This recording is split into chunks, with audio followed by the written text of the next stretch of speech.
अक्षय कुमार की नई movie mission Raniganj release हुई है और जिस तरह का रिस्पॉन्स इस मूवी को मिल रहा है उससे एक बात समझ में आ रही है कि ये मूवी भी अक्षय कुमार की पिछली कुछ मूवीज़ की तरह डिजास्ट्रस रिजल्ट की ओर जा रही है।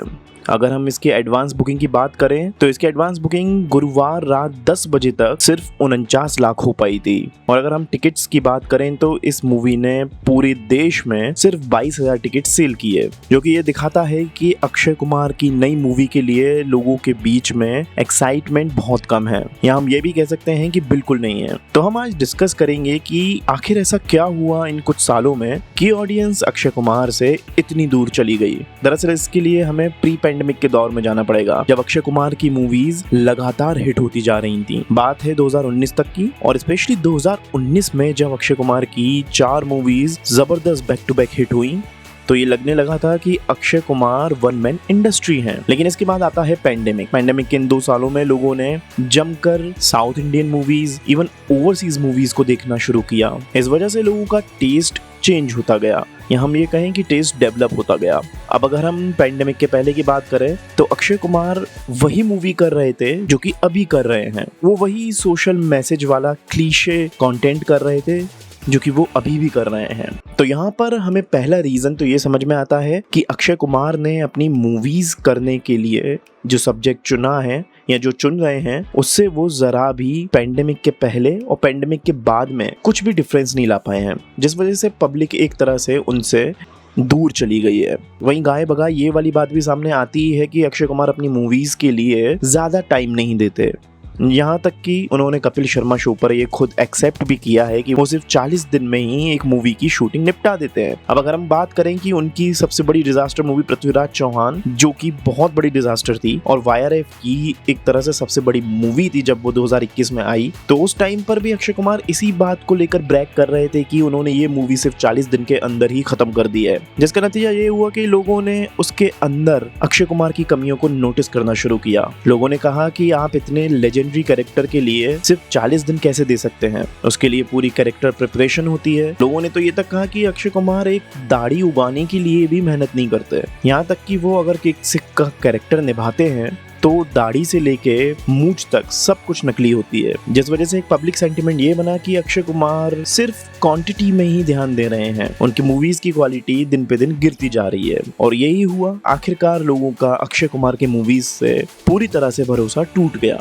एक और रीजन ये भी सामने आता है कि अक्षय कुमार क्वांटिटी पर ध्यान देते हैं, जिस वजह से एक साल के अंदर लगभग उनकी 5 से 6 मूवीज रिलीज होती हैं। जैसे ये बात तो समझ में आती ही है कि अगर आप एक साथ 8 से 10 मूवीज कर रहे हैं तो आप कितना ही टाइम दे पाएंगे एक मूवी को। ऐसे ये बात भी समझ में आती है कि क्यों वो बोलते थे कि सिर्फ 40 दिन के अंदर ही मैं किसी भी मूवी की शूटिंग निपटा देता हूँ, जिस वजह से उनका काम भी बहुत हद तक अफेक्टेड होता हुआ नजर आता है, जो कि मूवीज की क्वालिटी में भी नजर आता है। उनकी परफॉर्मेंसेस खराब हुई हैं, जो कि हमें पृथ्वीराज चौहान जैसी बड़ी मूवी में देखने को मिला। अक्षय कुमार की हर मूवी एक तरह से डल वाइब लेकर आ रही है। यही वजह रही है कि अक्षय कुमार की सारी मूवीज एक दूसरे से काफी मेल खाती हैं। अब अगर हम मिशन रानीगंज का ही एग्जांपल लें तो इसके अंदर भी अक्षय कुमार के कैरेक्टर से वो बात नजर नहीं आ रही जो इतने बड़े हिस्टोरिकल इवेंट के लिए होना चाहिए था। तो मूवी काफी डल लग रही है, इसके अंदर कोई भी वाव फैक्टर नजर नहीं आ रहा। इवन अक्षय कुमार का कैरेक्टर भी वही नकली दाढ़ी और पग के साथ नजर आ रहा है, जिसे देख के ही समझ में आ जाता है कि इन्होंने एक आर्टिफिशियल बियर्ड यूज करी है। अक्षय कुमार वही सेम एक्टिंग करते हुए नजर आते हैं। आज का दौर इस तरह का है कि ऑडियंस अब एक्टर से अलग लेवल की एक्सपेक्टेशंस रखते हैं, जिसके ऊपर अक्षय कुमार कहीं से भी खरे उतरते नजर नहीं आते। इसके बाद अगर हम एक और बड़े रीजन की बात करें तो ये है मासी सिनेमा का दौर। जी हाँ, अक्षय कुमार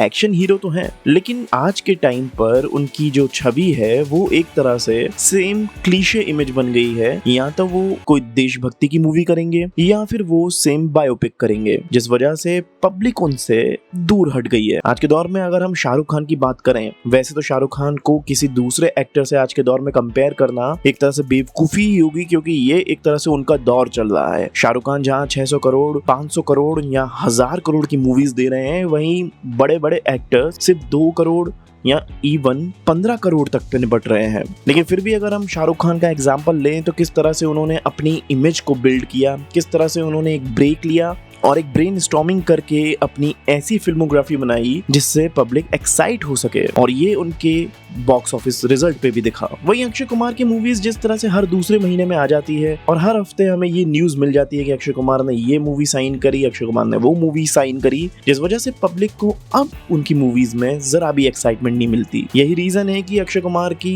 ये मूवी यानी कि मिशन रानीगंज की एडवांस बुकिंग सेल्फी से भी ज्यादा डिजास्टर्स लग रही है। अब देखने वाली बात यह है कि अक्षय कुमार किस तरह से आने वाली अपनी मूवीज को शेड्यूल करते हैं। अक्षय कुमार की 2 या 3 महीने बाद यानी कि फरवरी में ही एक और मूवी आने वाली है जिसका न्यूट्रल ऑडियंस में अभी तक किसी को कोई भी इंफॉर्मेशन नहीं है।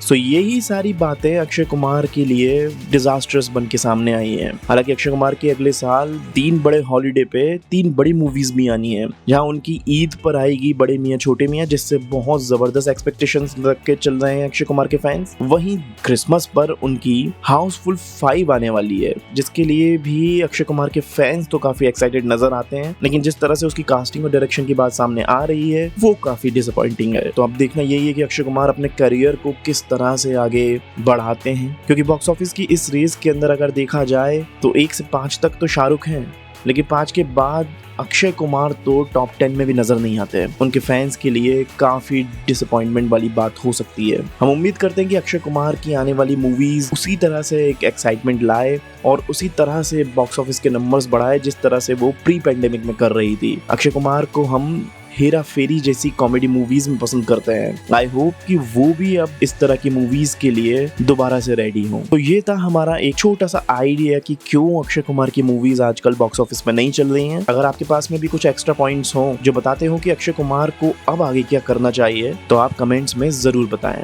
अगर आपको ये स्टोरी पसंद आई है और ऐसी ही फिल्मी दुनिया की कई फेमस स्टोरी सुनना चाहते हैं तो इस वीडियो को लाइक और शेयर करें, और साथ ही हमारे चैनल को सब्सक्राइब करें। मिलते हैं अगली स्टोरी में।